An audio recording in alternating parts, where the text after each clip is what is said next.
Sometimes I get very upset at myself for not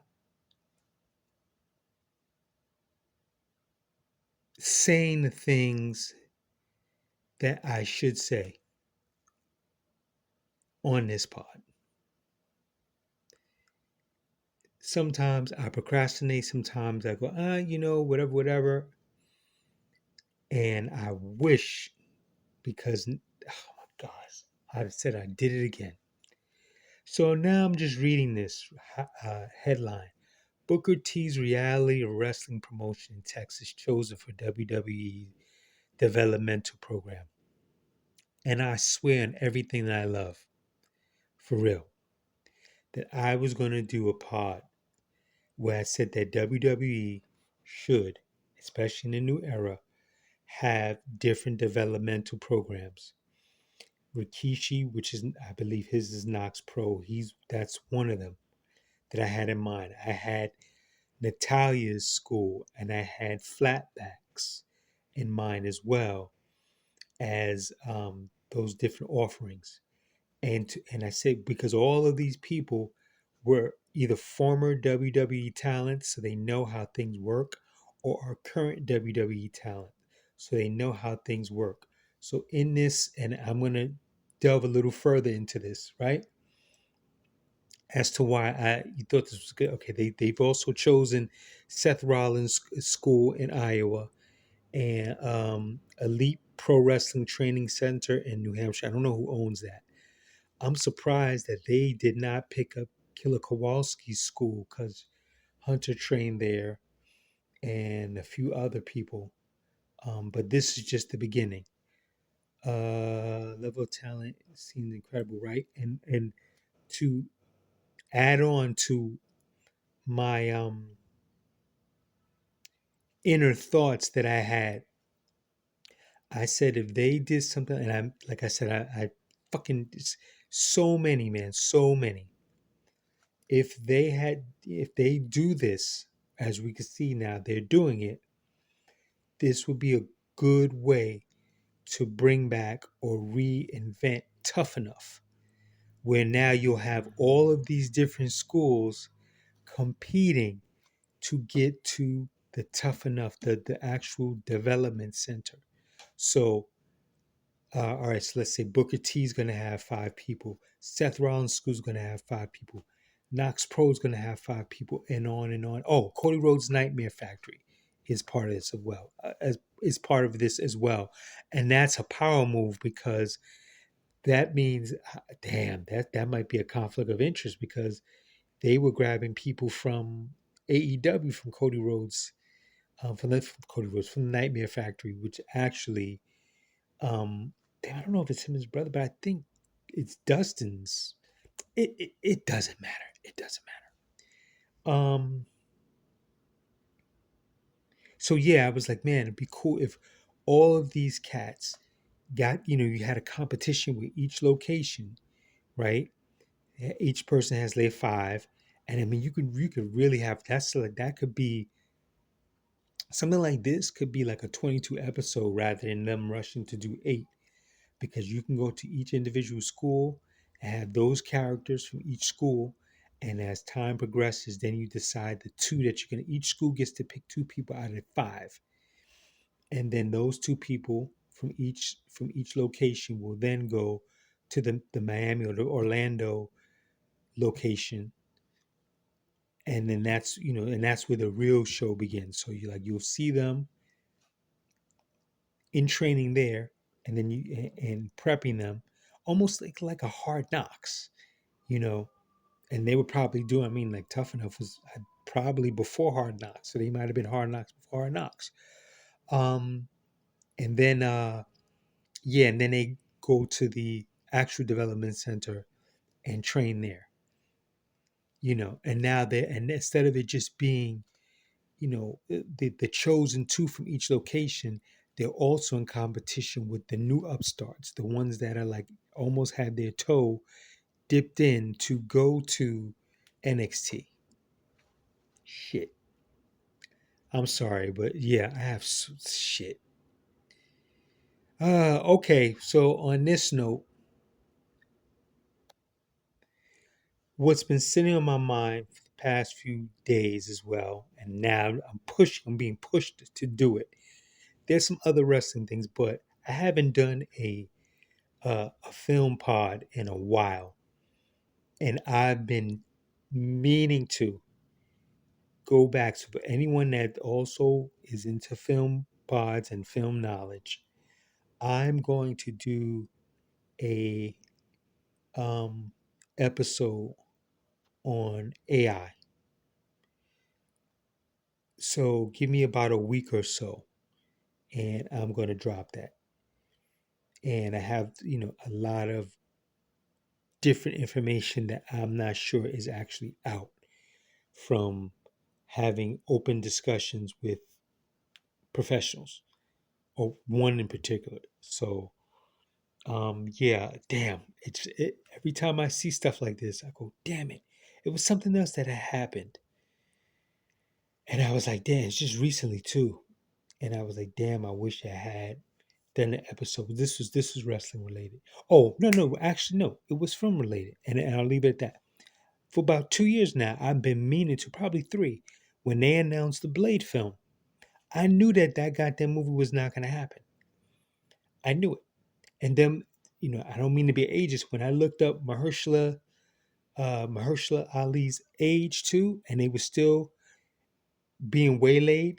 I said, damn, by the time they get this thing done, he's going to be in his fucking 50s. They might as well just go with Wesley Snipes, and then lo and behold, I'm not going to, well, spoiler alert, in case you want to turn this down. If spoiler alert, okay, that's enough time for the spoiler alert.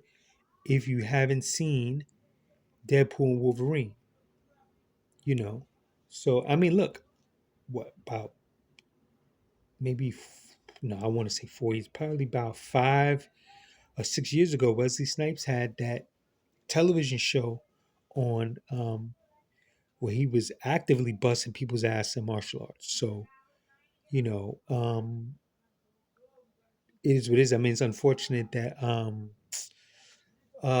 his partner in crime just passed away, Chris Christopherson. So, but yeah, that was sitting in my brain too. I was like, damn, because it's I just saw a pop up, I think, on Yahoo, an article on Yahoo talking about Blade. It's pretty much going to be officially dead. And I was like, damn, I meant to do that years ago, and how much on the head I would have been. So with that note, I just wanted to do that. Just drop this.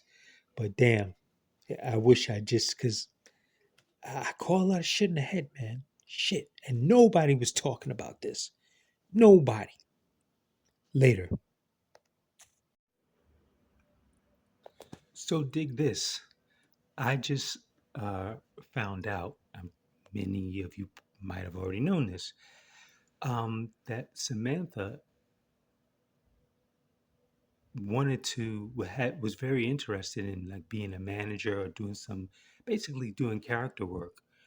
And of course, they told her, you know, they weren't interested, or we have nothing for you, whatever, whatever. Once again, that brainwashing crap.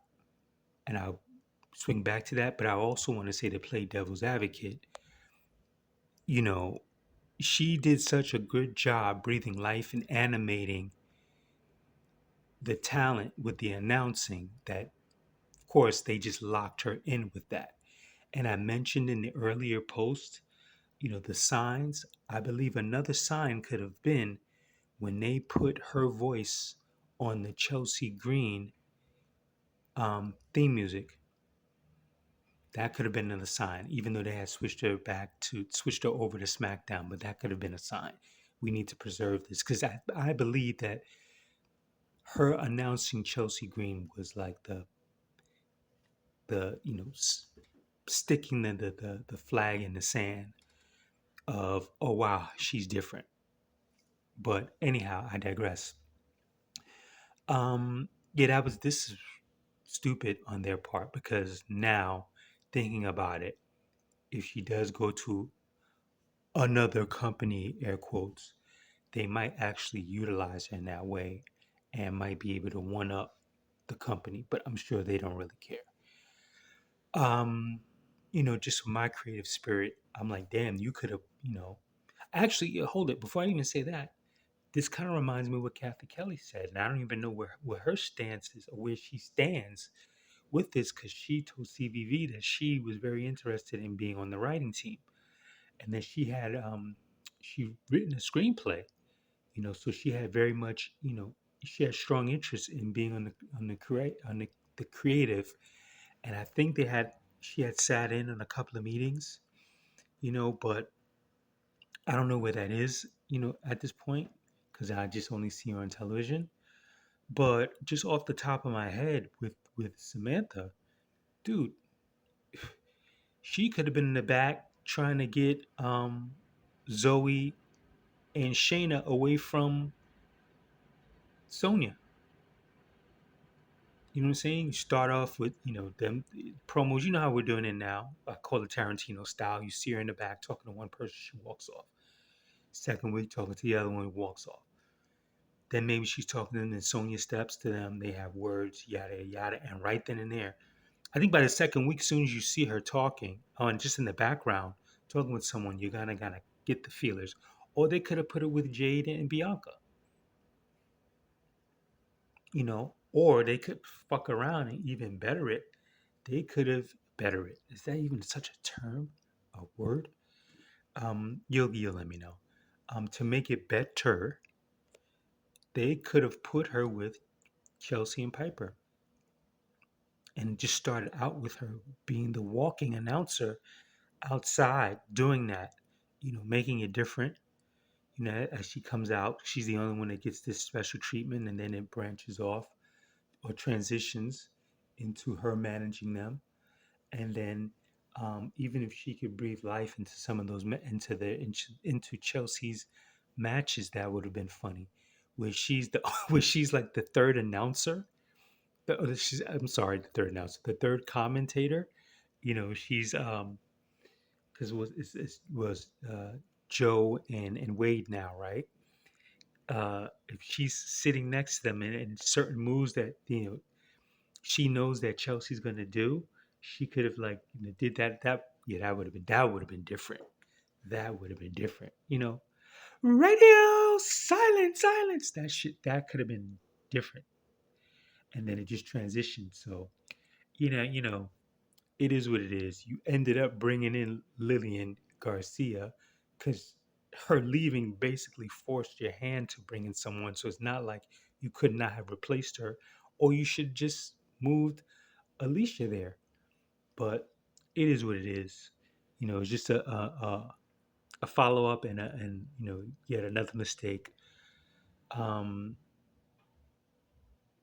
and I'm sure there'll be many others. And it's so funny.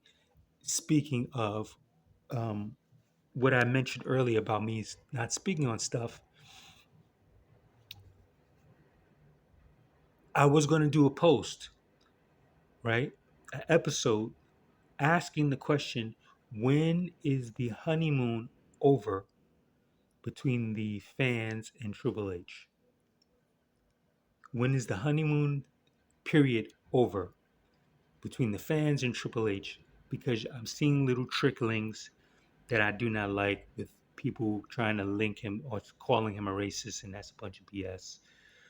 Um, in my opinion, this is just my opinion. Till you prove it otherwise, and I'm not talking about sketches and no, because you are a hired hand and you're told what to do. Even if you say he's in creative, he still has a boss. Um, yeah, you that'll be one for you to grow on. You guys think about that. I'm not gonna waste too much time. The only thing that fuck that. I'm not gonna even talk about that. I'm out later. Okay, I changed my mind because then I just realized that would be a contradiction as to what I stated earlier. So I'm going to get it off my chest.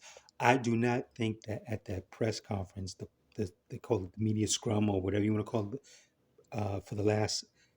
Anyway, he was asked about blacks, this and that, and yada, yada. And he said, um, I don't see color. I don't think he should have said that. because it has that cliche, I have a lot of black friends, that vibe to it, you know. I feel that he should just said, this is a business. We're going off of talent, how the talent fits in the story, yada, yada, yada. You know, there are a lot of talents that are white that you have not seen on television. Where the hell is Tegan Knox? Where the hell is this one, that one? You know, maybe not said that because then that starts up a whole new thing. Well, he was not even pushing these people, but I would not have said that. I just would have went in another direction. Just said, when the opportunity knocks, this is this, because we know it's BS. No one was saying racism when Bianca was wrestling, had the WrestleMania match against Mercedes. No one was hollering racism when Bianca and Jay got the titles. When Bianca, Naomi, and Jay came out, no one was hollering racism. It is bullshit. They fucking holler racism when it fits them and when they want to have their stupid social media channels to grow there because they're hoes and they want likes and clicks. You don't see me complain. You don't see me asking you to do likes and then the shit as much because I really don't give a fuck about that anymore. There's a bigger thing that I'm working on. So they will sacrifice and say whatever it is that's going to fit their narrative. And I just think it's dumb. You know, they holler racism. It wasn't racism when Kofi fucking won the strap, but then it was racism when he lost it and how he lost it. It made sense to me because there was no fucking way you were going to tell me that scrawny cat was going to be in the ring against someone like a Brock Lesnar for more than fucking 5 minutes. Let's cut it out. But that's all. I got it off. Let's move on. I'm out. I'm going to bring that statement back. There's no way in the sports entertainment world of professional wrestling that it would seem way believable that someone as big as Brock is not going to wipe the floor with Kofi, and it's not going to take that long. You're not going to tell me that how that ended does not seem believable. All right, because then you get a whole bunch of, then he could have realistically hit him in the throat, and then, so I'm cleaning that up. All right, I'm out.